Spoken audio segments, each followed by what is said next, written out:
sales workshop. We're going to talk about digital monetization. In other words, this isn't how to print digital money, but it's how to make money using our digital platforms. Correct. That's what it's all about. Brenden is going to teach us and inspire us. He is the inspiration behind the successful East Coast radio sales team. And it's been so good to have, this is what, the 1, 2, 3, 4, 5, 6th workshop, and 2 to come next week. But it's been really great, and we've learned so much. Let me just open in prayer. Father, I thank you for this opportunity. Thank you that we can learn to use the resources and to steward the resources that you've given us for your glory. And I pray for Brenden as he shares with us this morning. In Jesus' name, amen. Amen. Okay, over to Brenden. So Brenden will talk for up until about midday, and then there'll be an opportunity to ask questions and interact. So you can use the chat function to put your questions on. Otherwise, you can put up your hand or whatever when it comes to ask questions. There we are. There are a few more people, I think, all aboard now. Good. Over to you, Brenden. Thank you.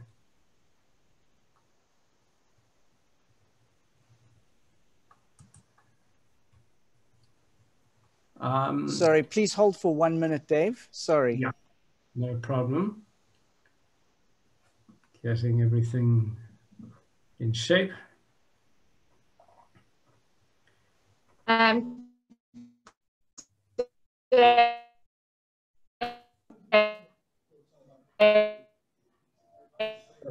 Sounds like Natalie's audio is not working too well today. Yes, it's a little bit slow. And also, Natalie, if you can hear me, if you can enable screen sharing. I'm trying to kicked out as a yeah, we can't hear you, Nats. Natalie, it sounds like your connection, your bandwidth might. Okay, let me see. Can you please make Brenden into? Yeah, all right. There we go. Okay, that screen sharing. Sorry, I'm not share screen, but I need to do that for Brenden. How do I do that? Let's just see here. Go on to the participants, Dave, and go to his name. Multiple, okay, advanced sharing options. One participant can share at a time. Sorry, Dave. Yeah. If my internet is working, please make Brenden into a co-host. I can't do it because I've been kicked off as a co-host. Okay, Brenden. He will then be able to share his screen. Make co-host. Yeah. Yes. Sorry. No problem. There we go. Okay, it's working on my side. Let's go portion of the screen. And let's go to here. And then can everyone see my screen? Yeah. Awesome. Okay, fantastic. Let me just neaten it up, guys. I'm so sorry. It's been a bit of a stop-start. I always mention that on slide number 3, where we are in the Zoom world, and who knows what happens with technology these days. But we're here today to chat about monetizing your digital platforms, and we'll chat about why that's important. But as Dave mentioned, I am at East Coast Radio. I've been there for many years now. I'm very fortunate to be very involved in the digital side of the business. And when I was in sales, I think out of the many years that I was there, I think I won top salesperson in digital probably 5 or 6 times for the year's targets. So I've always had a soft spot for digital. And it's something that is the world that we're living in. As much as we are a traditional medium, we will always be strong, and radio around the world, even in first world countries that are ahead of ours, is still very, very strong. And it's encouraging to see that in places that are quite advanced in their radio journey, and where South Africa might be 1 or 2 years behind that, they're still doing exceptionally well. Numbers are growing, and sound and audio is very, very strong around the world. So we'll cover that in the presentation a bit later. But we're going to chat about digital today, and we really do live in a digital world. It's really a world where technology has invaded and pervaded everything that we do. And I think we would feel that influence in radio, but from an advertising revenue perspective, we really need to watch the space, because it is where the world has moved and is still moving stronger and stronger. I had a friend that worked at Facebook. He was based at their Johannesburg offices. Their head office for Africa is Johannesburg, but he also traveled around the world to their different offices and gave some great insights into digital. So I learned a lot about digital from him. And what he was saying is that it's not going away. It's not like a phase or a trend or something that's going to be here today, gone tomorrow. It's really not like that. It has become part of daily life in so many aspects. So we have to keep an eye on it. If I look at the American radio market, which is quite a mature market, 2019, I think, was the first time where on average they reached 10% contribution of digital towards their total advertising revenue. And if you think of that's quite a lot. At our group, digital still contributes a fairly small portion comparatively to radio, and I think that's the case for most radio stations. But it is definitely an area where clients are spending money, and it's definitely an area that we need to focus on to strengthen, so that we gird ourselves up for future growth. So as much as we are radio, and this is not an anti-radio message at all, because radio and digital work exceptionally well together. In fact, it's part of the recipe for success, is that radio and digital need to work together. So if we're monetizing our digital platform, it's not in exchange for radio. It's as well as radio, and we need to tap into some digital budgets. So the powerful thing about radio is that it really grabs listeners' attention. Digital helps them act. It's the one area that potentially we've been a bit weak in, and that radio can create a lot of interest, but digital gives a measurable solution. Often, especially small businesses will ask, how can we measure that this is going to work? And if you present a digital and radio strategy, your digital becomes the measurable. But we'll chat more about that. So radio stations have a personal relationship with their listeners, and this extends onto your digital platforms as well. So that's something that a lot of advertisers would be interested in. It also adds trust and credibility to a campaign, because they trust your brand. They will trust the advice that you give in the form of advertising. Radio also breaks through the noise, whereas digital is quite narrow and focused. Radio casts a larger net. And I love the fishing analogy, because we have a certain amount of listeners. Radio covers our listeners, and then digital is a way that we can pick specific fish that we want to choose. But we'll get to that later, because it allows us to be quite selective. So there are many, many, many studies around the world. So I'm not going to labor this point, but that proves that radio is a powerful digital and purchase driver. So they've run campaigns on radio alone, they've run campaigns on digital alone, and then they've run campaigns with radio and digital. And definitely the most effective is the combination thereof. So it's always good to have access to these sorts of research, just so that you can back it up in case a client asks, because digital for a lot of clients, especially small business clients, is a very new space. Traditional clients, very new space. They know they need to be there, but they're not sure how. So all the more reason we need to become experts. And at our station, that's what we've chosen to do. We've chosen to become experts at digital so that we can help our clients go the correct path. Unfortunately, there's a lot of consultants and digital agencies out there that will tell our listeners that traditional mediums are dead and they must only advertise on digital, which is definitely not the case. Most of our most successful clients that we've seen grow throughout the years in KwaZulu-Natal have been based on consistent, frequent radio campaigns. Digital supplements that, but radio is strong.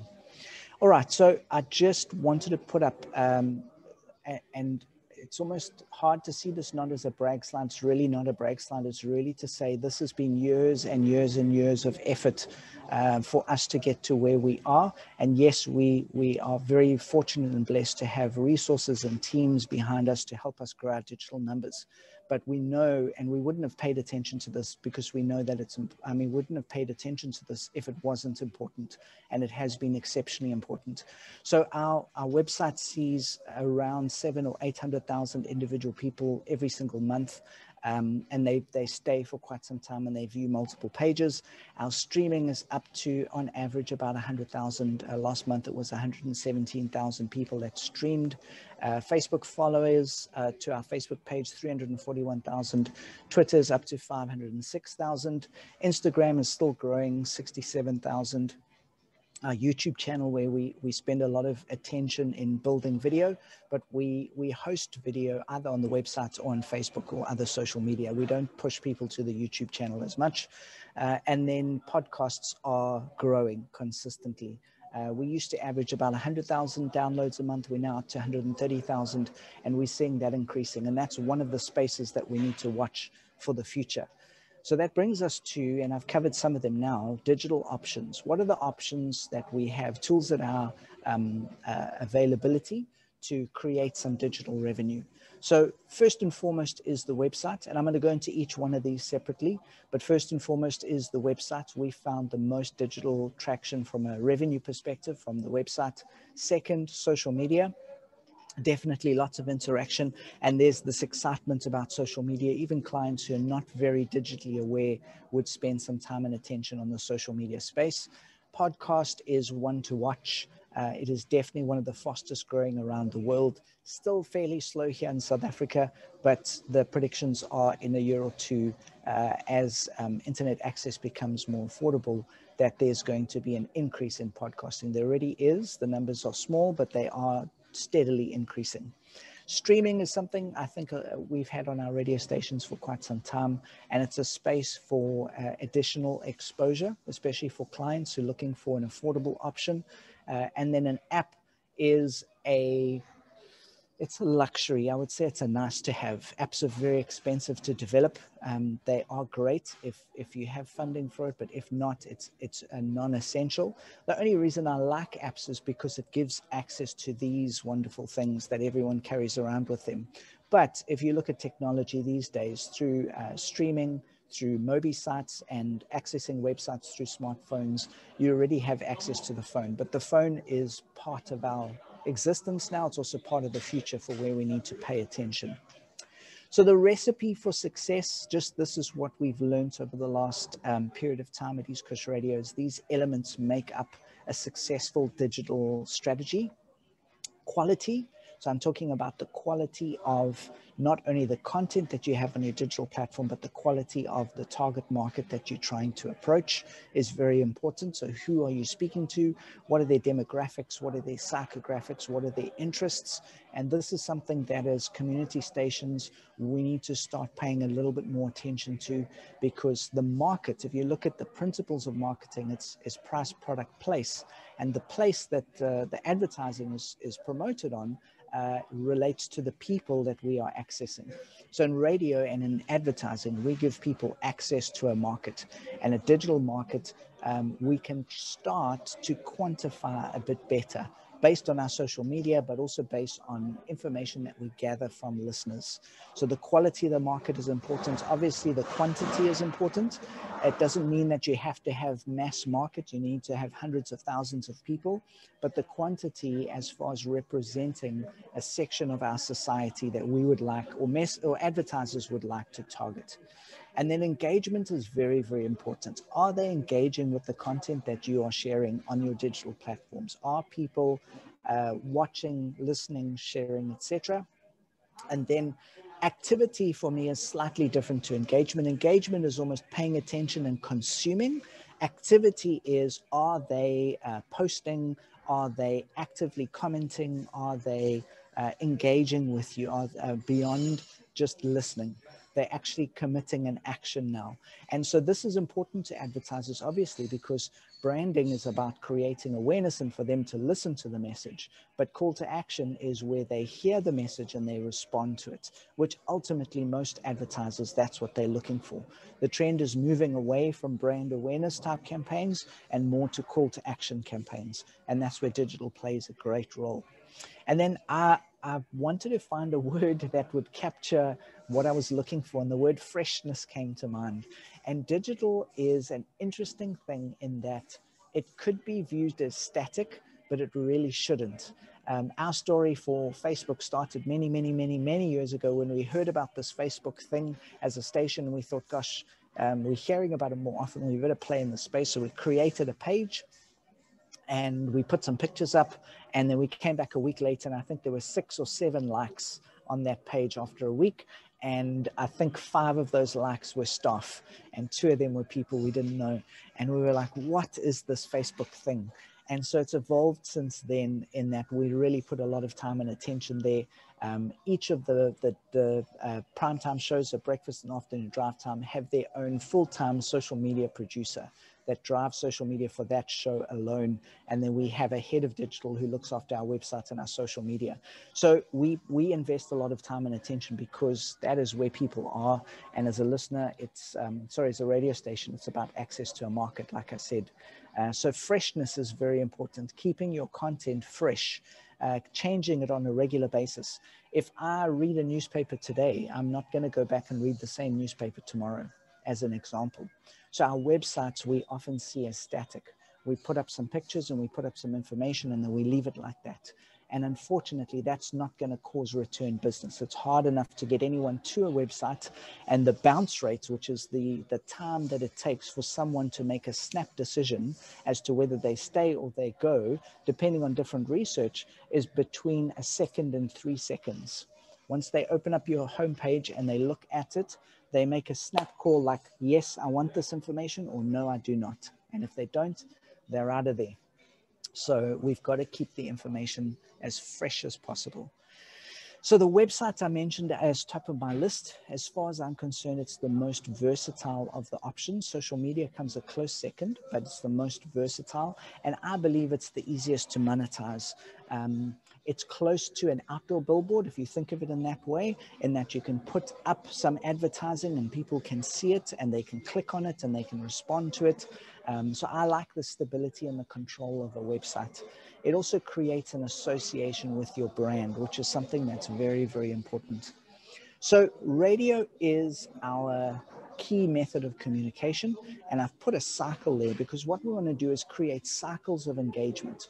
So the presenter talks about something on air, refers people and listeners to the website. On the website, they consume more information, and you either send them back to on air or possibly to social media and then back to on air. And that creates that cycle of engagement.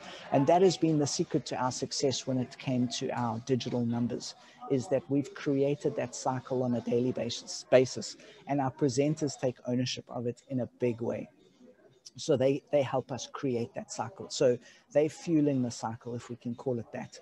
We also need to try and get our most popular presenters to link their personal social media to our websites and social media. So that again creates that cycle that we have because it's mutually beneficial.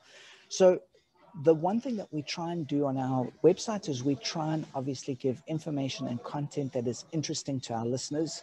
And how we do that is we survey them on a regular basis. And I'll get into surveys, and there's some free survey platforms which you can use to survey your listeners. But that data becomes absolutely essential. One, in the type of content that they're looking for.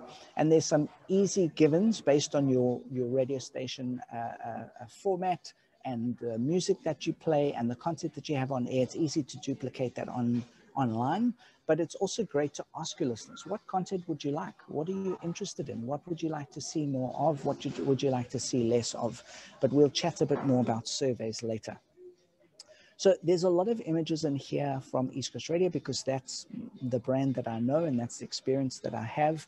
But our homepage is very colorful. It is also not static in that there are images that would rotate And so it creates some feeling of action and energy and movement. Not too busy, so it's not bombarding you, but there is some life. It's very colorful. Our main reason that people tune into East Coast Radio and come onto our website is music. So prime place as you open up the website, at the top is a list of the song that is playing and the songs that are coming up. Yours doesn't necessarily have to be that. You can list your most popular songs. You can create a place where people can request songs. But for the most part, music drives a lot of our content decisions. And then for us, it's entertainment and lifestyle. So we have a whole section on newsworthy information that's happening in South Africa and the world. We change the information, I don't want to say hourly, but almost on an hourly basis, which seems strange for a website. We see it as almost like social media, and that you've got to keep it fresh. I know that might not be easy to do, but I know that there are some websites where someone with a basic understanding of website or visuals and that sort of thing can do some changes live. Obviously, there's different websites, there's different budgets, etc. But wherever possible, try and create fresh content on a regular basis. You might have to make some changes or speak to your provider if you work with the provider, and you've got to do it within your budget and within your means. But where possible, if you want regular traffic, you've got to give new information on a regular basis. We try and split it to probably 90-10 or 80-20 as in content versus advertising. And you'll see in a couple of the slides later where we place our adverts. So here's one of them here. The most simple type of advertising is banner adverts, and they come in different shapes or forms, and generally they're static, or they can be 2 images or 3 images that rotate. And when people click on that, obviously it transports them to the client's website. So that's pretty easy to do, and you can carve out specific spaces on your website for that. The other thing that works exceptionally well for us, and it's got a dual purpose, is competitions. So in KZN, I don't know if it's like this around the country, but in KZN, people love competitions. Our listeners absolutely adore competitions. So we have some internal competitions, and we also have clients that pay for competitions on our station. It doesn't have to be a big prize. It really could be something small, but it's a good method of making money is selling competitions on the website. What we do to benefit ourselves is that we say people have to register online or register on our website to enter the competition. And it's a very simple, it takes literally 30 seconds to register. But in that process, we start capturing the information, and we build a database from that, which we then use to communicate to those listeners, and we get more information from them, we survey them, and we can use to pass on more information to them as well. So competitions work exceptionally well. This is something that a lot of people are looking for online these days. They want content, they want stories, they want information that it helps them in their day-to-day lives. So we on-sell branded content. So we'll go to a sponsor and we can write content for them. And it could be recipes, it could be get fit tricks, it could be 7 tips before you buy your next car. It could be anything to do with property or tax or anything at all. And it's really an article establishing your client as the expert. And so the 90% of the article is factual, practical, helpful information. And then 10% is about their company and a link through or contact details, etc. And these are a cost-effective way at getting some exposure on your website. And it helps create content. So either the client sends you the content and you put it in your brand look and feel, or you write the content for the client. So again, we're trying to create content on the website on a regular basis to get people to visit the website. And now we've got a solution where we can actually make money and get content on the website at the same time. All right, so I mentioned surveys to you. There are actually so many free survey templates that you can use. I've put some of the most popular and the highest rated ones on the screen here. They take different formats. Some of them you can host on your website, and they live on the website and people fill the information in there. Some of them is emails. So as people register on your website and you create that email database, then you can send them surveys. My suggestion is do not send them long, complicated surveys. Send them like 3 or 4 questions at a time and just try and build that information. You can use it to generate advertising. So you could say in the next 30 days, which of these are some purchases you're going to make. Is it DIY? Is it groceries? Is it a vehicle? Is it property? Is it clothing? Etc., etc. And so if you get a high amount of your listeners saying we are going to buy clothing in the next 30 months, it's very easy to take that information, go to a clothing client, say, hey, 80% of our listeners in the next 30 days are going to be buying some clothes. Wouldn't it be great to get a message on there and reach them, or online? So surveys are essential at building your information. And in the digital space, information is key to help you target the right clients. Right, so moving on to social media, it's our next most popular way to monetize your digital platforms. I would suggest, unless you have someone to own your social media and make sure it's fresh and accurate and professional and consistent, I would focus on one or two social media and become really good at one or two of them, rather than spread yourselves too thin and try and do all of them. Generally, each of the different social medias has a different strength. Facebook is visual, but also quite interactive in the comments and the shares. Twitter is also fairly interactive, but that's more passing on of information. Instagram is very visual, lots of images, lots of videos, etc. And then LinkedIn, from a business perspective, is also quite practical as a radio station to have one of those. But as with the website, you have to keep your information fresh. There's so much information happening at your station. There's so much information happening online. You just have to curate what would work best for your listeners, and then have a strategy to get that out on a regular basis. And then there's some ideas about how we can use that. So we use it internally, where our presenters, remember I spoke about the cycle of engagement, our presenters will mention something that's happening on air to create appointment listening. So the social media side will hear, and then they will listen on air. So that's a simple way. That's not monetizing. That just creates that cycle. Obviously, there's the simple advert post, which is an image and some basic information and a link to the client's website. There's also video. So the same kind of thing, but a video where it'll be a short video. Obviously, don't put anything longer than probably 1 to 2 minutes. People's attention span is really not great for adverts when it comes to videos, but they love consuming videos. Video is a huge part of digital in the future. So we need to start playing in that space. And again, these things here, if used correctly, are like an HD camera, which when, like I say, shot correctly, you can actually produce really nice videos, basic, but really nice videos that you can use on your website and social media platforms. Competitions, like I said, our listeners love competitions. So another place that we have our competitions is on the social media, and we find that works exceptionally well. You can put the basic information and a link to the competition page, or people can just put comments within the section. You can randomly choose a winner from there. But social media competitions also sell exceptionally well. So podcasts is the next thing. So I mentioned to you trends, and something to watch for the future is podcasts. One of the biggest trends highlighted around the world is podcasts. So literally in a year or two, maybe 3 years time, we're going to be seeing a lot of podcasts happening.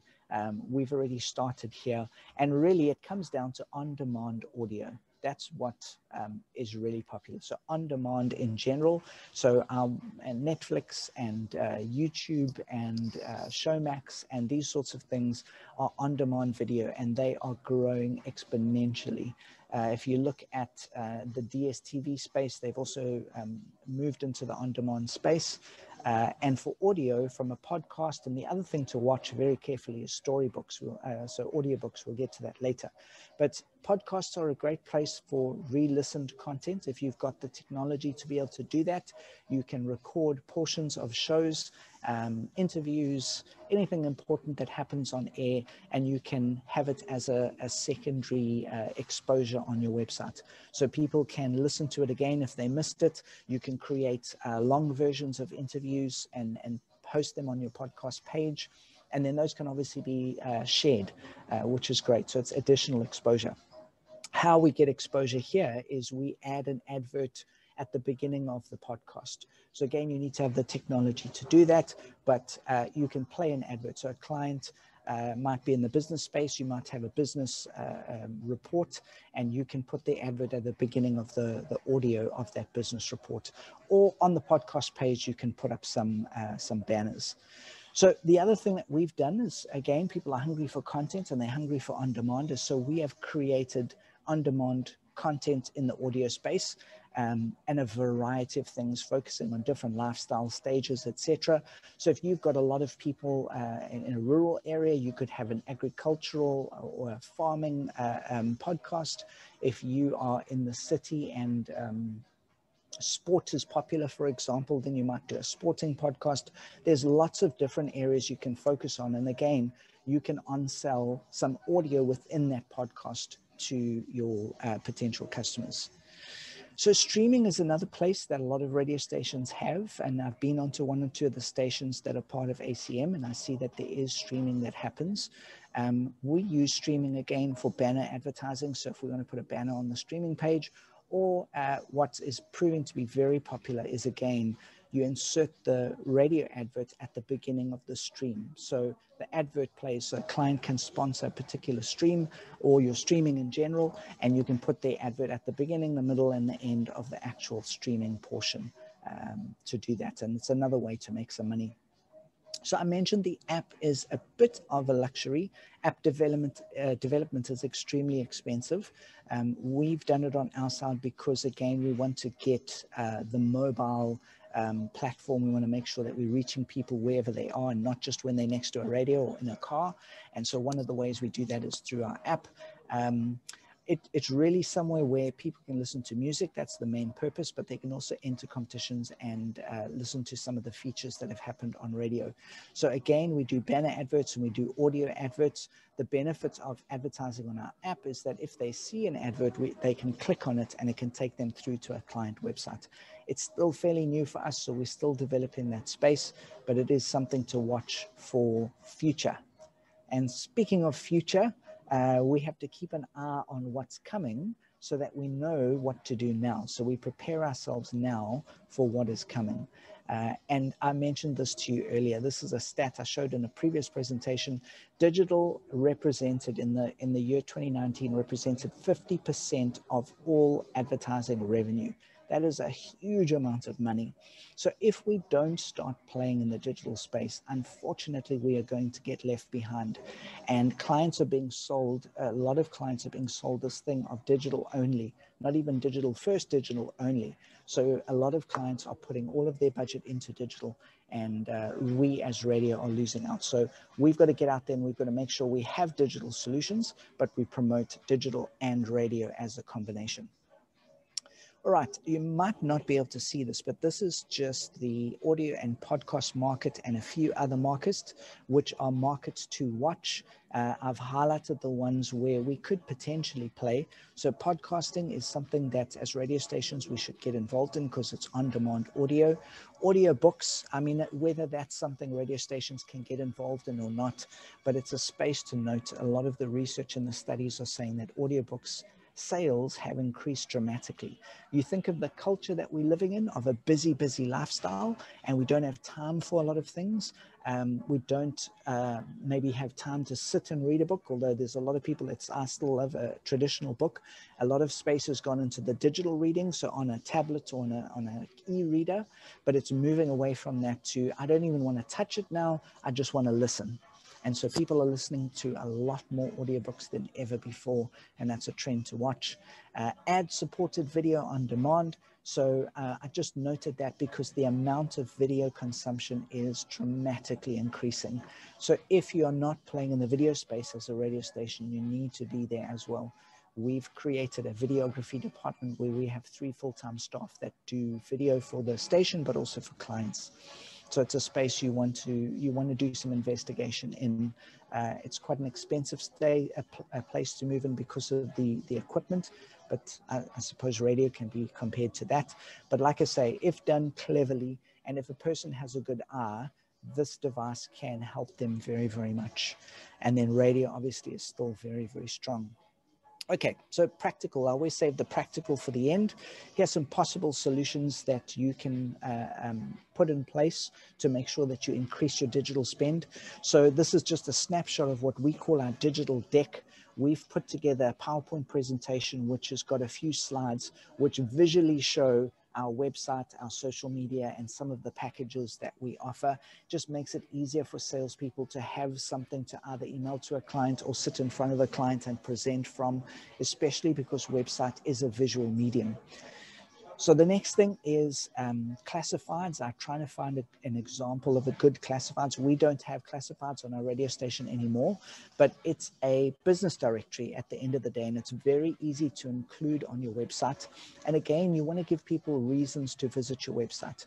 So this website, I think, is an American station, and they had a massive classified section. So if you were looking for a plumber or an electrician or a garden services, they have that. So if you're looking to buy something or sell something, they have that. So if you're thinking about it, this thing of creating a classifieds on your website is a marketplace, and it is a gathering of people. So if you gather people to a place, you can market to them and you can encourage them to listen. So those are two wins. There's a bit of technology behind it, but again, either a good web developer or someone in your office who runs the website can do this sort of thing quite easily. And all it is taking a small fee from local business just to host them on your website. And that becomes a recurring income. So it's a small amount that you add up over a period of time, and that could become a great income source for you. So next is radio and digital packages. I didn't go into any detail here because it really is different per station and what your digital offering is. You want to build your digital audience first, and once that happens, make radio and digital part of your language as often as possible. So if a client asks for a radio campaign, you go back to them with a radio and a digital campaign. Digital can be very, very cost effective, so it's an easy add-on, but it's the combination that creates a better impact. And you can custom build it. So you can say, listen, we're going to focus on the security sector, and you can create a great security platform for people to talk about their security companies, and you can create the visual of what that security company can look like. So those two would work exceptionally well. So you can focus on different sectors, you can focus on different geographies, and put packages together that are custom. If you say general, we can do anything. So I always say to salespeople, if you ask for anything, if you ask for a general thing from a client, like, can you do advertising with us? It's a general question, you'll get a general response. If they're in security, go to them with a specific idea for security on radio and digital, and then that will create a better response. All right, so I've put this up here. I've mentioned it in a previous training a long time ago that we did, but seminar selling is something that we do, and it is exceptionally good for us. Obviously, during the time of COVID, people are a little bit nervous about gatherings, but as we move away from that, it's a great method to sell multiple amounts of packages in a short space of time. So we have the two gentlemen on the right are two experts that we work very closely with. And our method is to make 90% of the information practical. So if you're going to be presenting digital packages, you might have someone in the station that's very good with their digital. And so they could actually do a talk, or you could get someone external in to do a talk. You invite customers and potential customers into a place and you say, hi, we want to upskill your digital. And so you do an hour-long talk on digital and upskill them on practical information that they can use and they can help benefit themselves. So it has to be practical, not advertising based. And then the last 10 minutes, so you've given them information, the last 10 minutes say, we thought we'd share with you some of our phenomenal packages that we have on our digital. And you'd be amazed how many, because you've created the need. Digital is important. Here's some training. And then you created the action, which is, we've told you digital is important. Let's tell you our digital options, and it works exceptionally well for us. Something else we've done, which is something to look at in the future, it's a lot of trends are about automated advertising, is that we've created a platform on our website where people can book their advertising themselves and they can pay for it online. And then we get the order and we process it. It sounds a bit weird. I'm very old school. I say a radio salesperson and a client is the absolute best way to do things, because radio is art and science. It's a gut feel, but it's also specifics about frequency and that sort of thing. So that for me is first and foremost. This is just a project we did to see if automation works. And we have had, I think, 26 clients to date that have come through this automated system. So it might be something to look at for the future. I don't think I have shared my audio. Let me just see if, can you hear any audio? No, okay. I'm not going to log out and come back in. This is just a case study. I'll happily share it with Natalie so she can share with the team. But it's a case study that we did based on a client that came through that automated platform. But ultimately, it wasn't the automated platform that we tested. It was the power of radio. And so my point is case studies. If you have a client that has a great result, especially on digital, you can do it for your FM as well. But if they have a great result on digital, then you want to create a case study, a document that will highlight all of the elements that made up that success. And then when you go to other clients, you can use that and say, listen, we ran this digital campaign. We had such great traction. Here's some screenshots. This is what we did that worked. We believe we can do the same thing for you. And really, that's the gist of digital. And my last slide here is to say that digital is the World Wide Web. It's a really big place. And it's almost like your digital space is your website or your social media is treasure that a client has to find. And I say radio is the treasure map to get you there. So use radio and digital. And I really believe that there is huge success for your radio stations. Like I say, you've got to build your audience first. That is a process. You've got to survey them so that you understand your audience. And then you've got to communicate to them and commercialize it. And that is it from me on digitizing or monetizing your commercial platforms. I'm going to stop sharing now, and we are going to open up for some questions as we always do, and looking forward to hearing some questions around the digital space. Hi, Brenden. Hey, how are you? Good, thanks. How are you? Good. Thank you. Thank you so much. This information is, you can't be telling us all of this. Fantastic. So the first thing is that we are sitting with a lot of demand. We even have an issue that we think about CDs, etc. So we really have a demand for us to go to the website for sermons and music. We got a lot of calls, people asking, "What song was that? Where can I get that song?" And it's some song that you play, you're not even available online. So people can't find it online. But there's already a demand with sermons, and we do training the family. So just sitting with a lot of demand, can only be applied properly. Now, my question is that for podcasts and as well as just the products, people get to get the products, either music or seminar or training, etc. So my first question would be, number one, when we looking at the website, which is what the first one, the number one platform which you suggested to us. Which one is better, to go for the front end guys, your WordPresses and them, and your back end guys who literally code it for you and then put it on the website how you want it to look? I'm asking because I've seen with the previous company or another company I was working for, they were using a lot of WordPress, but it was sort of limiting them in how they wanted the website to look. And adverts just don't look nice. They're not placed in a way that would be very much appealing even to myself looking at the website as a customer.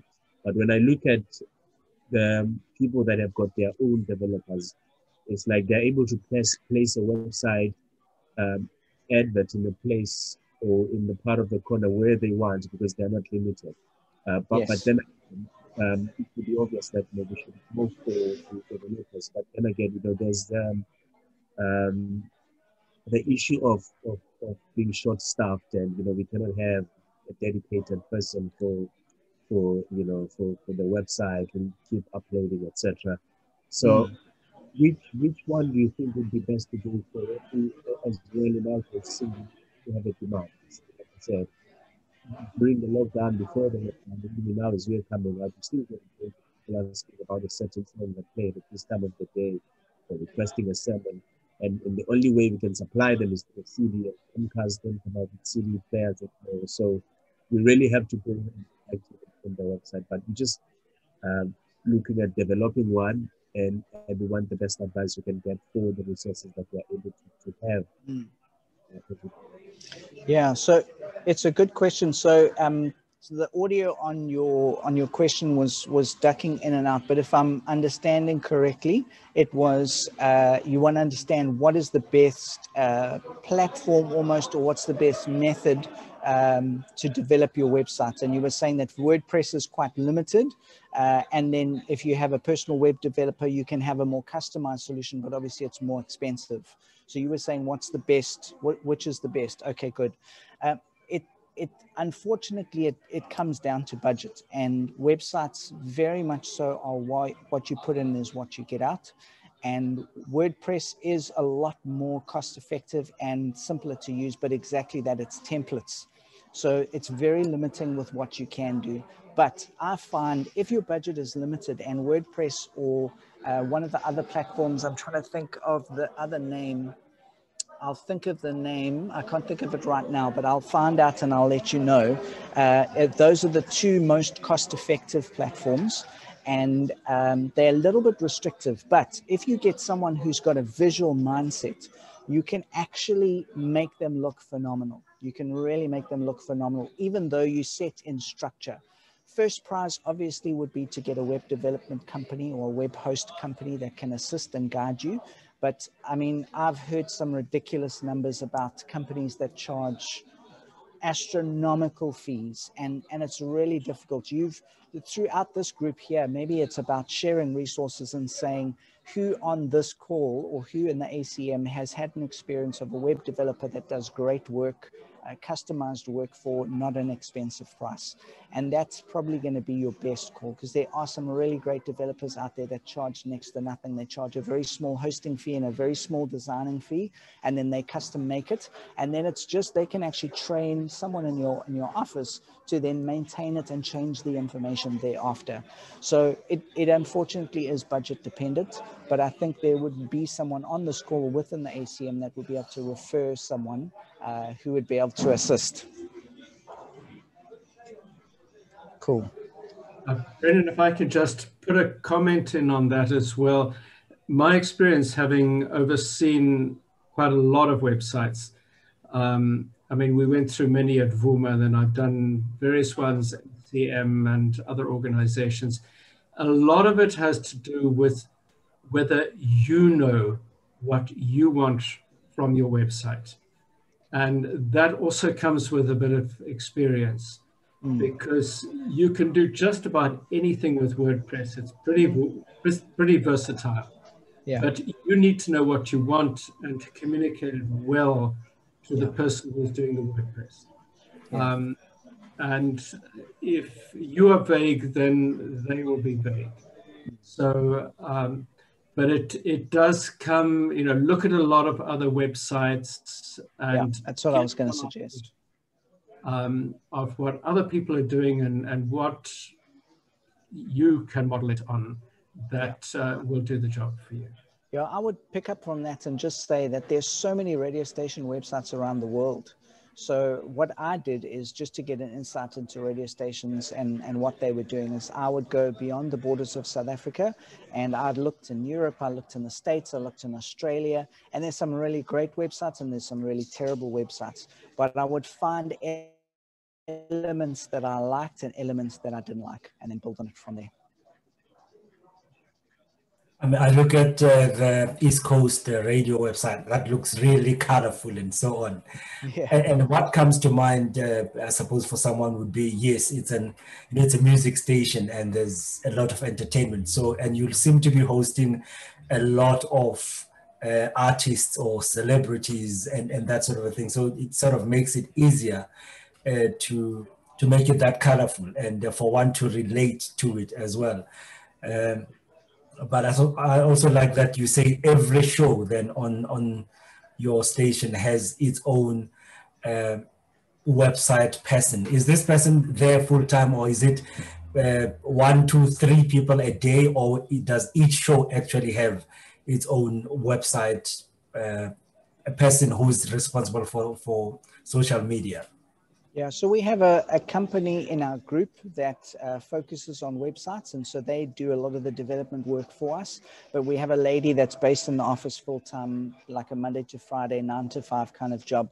And she oversees the link between what we want our brand to be, what we need from advertising, how we want the content.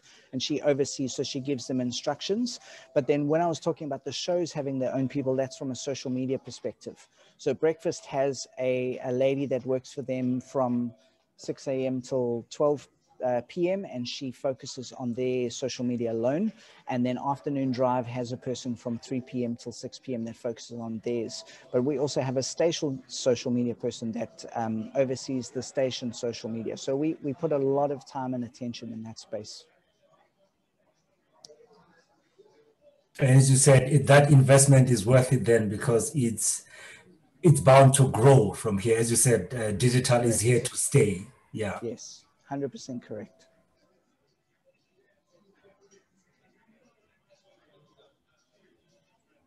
Brenden, just one question I have. Sorry, let me just mute. Okay, your seminars. Do you sell tickets to those, or those free, and then you do your marketing at the end? What is your business plan on those seminars? Okay, just got some noise in the background here. There we go. Okay, they finished. Okay, so we don't sell tickets to that. We provide it as a free service. And we find that business owners are looking for information on advertising correctly or digital, that kind of thing. So we use the content and their learnings as the hook to get them there. And because it's free, obviously it makes it easier for them. You can host it at the station, or if you've got a venue that you use, you don't even have to provide snacks if you don't want to. You could have a cash situation outside where they can buy refreshments and whatever. But it's really about the information. And if the information is good enough and practical enough, then the sell of the packages at the end is so much easier. But it works so well for us. We use it every year. And you find that even though people haven't got tickets, that they come? I mean, do you pre-book? Yes. So you know exactly who's going to be there. We do, yeah. So we get our team to phone. So we make it an active thing. Yes, we advertise it on air, but we make it an active invitation process. So they will phone either their existing clients or clients that they're trying to get on air, and then they will create a roster system. So that picture that you saw was me in a seminar. We do back-to-back seminars. I think we have one every couple of hours over 3 days. So we normally do 3 per day, but it obviously depends on the number of people coming, and we try and keep the number in the room to about 20 or 30 people, so that's manageable. Because at the end of the presentation, we present the packages, but then we also allow the salespeople to interact with the people that they invited. And some of them actually sign up on the spot. We have brochures and contracts and all that sort of thing ready. And I would be more than happy to share more insights. We've been doing this for 10 years now, so I've got a lot of practical insights into seminar selling, which I can share in the setup and the essential elements and that sort of thing. It's quite a detailed, I mean, the elements are fairly simple, but it's quite a detailed process that we apply. But because we've seen the results, so we put our time and effort into it in a big way. So I'm happy to share that at some stage in the future. There's a hand up there from Pagamani. Awesome. Thank you. Yes. Hello. Hello, Pagamani. How are you? Yeah, I'm well, thanks. Thank you so much for such a nice presentation. Brenden, maybe to just give you a bit of background with our situation this side. You know, after, I mean, this year we were celebrating 25 years, and then we thought, I mean, we've got a new logo, we've got a new website, we've got a Facebook page as well. I mean, it's not new. I mean that it's been on for years now, even though it's still less than 10 years. Yeah, so it's still a new platform for us. So now what we've been using, to be specific, or we've got Twitter as well, but to be honest with you, we've been using Facebook only to, to generate interaction with listeners. In other words, we designed some posts with our presenters, and then whenever you want people to comment, they'll see your post there. I mean, the photo of the presenter and the name of the show, and then they will comment on whatever topic we're going to discuss on the day. So we've been using our Facebook page just for that, and now we want to grow. As you've put it, we want to monetize it now, or to use it to make some money. Yes. But what we've realized with our clients, they're not people that are clued up, especially, or I would say the challenge we had, especially with the small businesses, is to try and teach them the value or the importance of advertising. That was the first step. Now the second step, we want to take them to the digital platform as well. What would be your advice? What should be the approach? What we thought is to, come up with these packages, and then you just include your social media there as well, that you make it part of the package. So that's one side of it. With Twitter, I would say we've got a page, we've got an account, but we've never used it. But I also thought your advice at the beginning, where you said it's better that you just manage two and then you do it well. So I think that's gonna be that's a good advice. But I mean, it's a space where we want to grow, understanding that our audience, our core audience, are rural-based people. So that's a challenge on our side. Yeah. Yeah. So I definitely focus on one. I wouldn't try and spread yourself too thin. I would build your knowledge and your your ease of working with your own Facebook, and you've been working with it for a while, so there's already knowledge there. That's great. But for digital advertising, for clients to do digital advertising is difficult for them, especially as small businesses, because they don't understand the link. They might see, generally most of them have their own social media, so they'll be on Facebook, and even listenership in rural, if they have access to cell phones, and if they a lot of the smartphones are becoming a lot more available these days. So social media is penetrating into lots of areas that wasn't there before. And so I have to a client, I have to build a bridge between their own use of social media and advertising. And the way you do that is through education, and that could be bringing them into the station, going to visit them at their premises.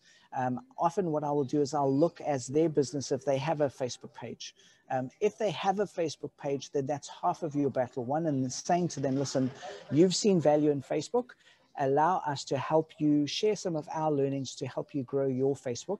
And then we'll do a campaign on social media where we link our Facebooks together so that you gain some extra exposure to our listeners to grow your personal Facebook. But it really does come down to education. It's about helping clients understand that we're living in a digital world, and helping clients understand that if they're interacting on social media, there's a very good chance their target market are interacting on social media as well. So radio is access to a market. Social media is exactly the same thing. It's just got a visual element. So I would stick to one-on-one conversations to educate. I would also do seminars to educate your clients, so you can focus on existing or you can focus on new, where you get them in and share with them some of your learnings from your journey with social media, and then, like I say, make some packages that are available. But if you go straight to the package and there's no understanding, you're not going to get traction. And then the other practical tip is make sure that whoever's selling that they understand social media as well. Because I was finding with my team, when we first started pushing digital, because they didn't really understand how they could sell it to their clients, they would say yes, yes, yes, but they actually wouldn't be pitching it to their clients. So make sure your team understands it fully, and then educate your customers, and then offer packages thereafter.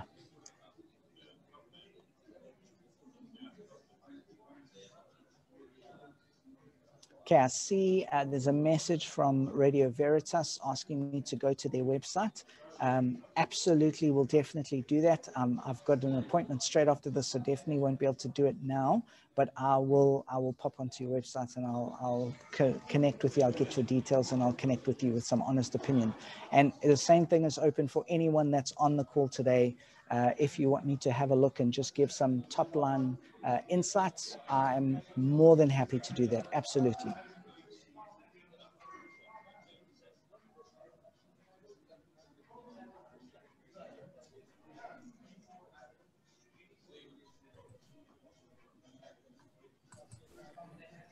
Thanks. Awesome.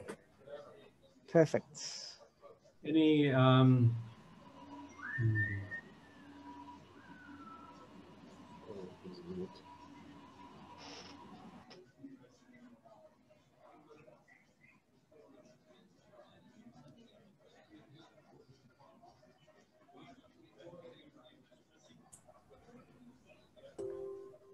sorry, I lost connection there for a few minutes. No problem. Any other questions? I think we've come to the end of our time. Just a quick mention, one of the things that mediums that we haven't talked about that we found success with the more radio quasi demographic is WhatsApp. Yes. And we found that using WhatsApp can be very accessible to a lot of people, and it's worked well for us. Definitely. And it's WhatsApp's quite a unique one. You've got to have an understanding of how to use it properly, but there are so many people on WhatsApp these days. It's becoming a very, very common way. So I see a question's just come up. Is there a way to monetize on WhatsApp? So again, it's very much like an access to a platform. There's a business version of WhatsApp, which they will sell, which is something that you have to pay for. And then there are ways to host adverts, etc. The simplest way, and I don't even think that WhatsApp like you to do that, is if you create a group. So if you create a group of clients, if you create a group of listeners that they can interact with you, and then you can post on that group. So you can post an image, a video, or some text and say, ABC Shoes is having a sale. Just thought you would all like to know. We'll give you insights into the greatest deals and promotions happening in our area, that sort of thing. So that's the simplest way to monetize that. And I would view it as a cost-effective solution for clients to amplify what they're already doing on air. So make it as an add-on.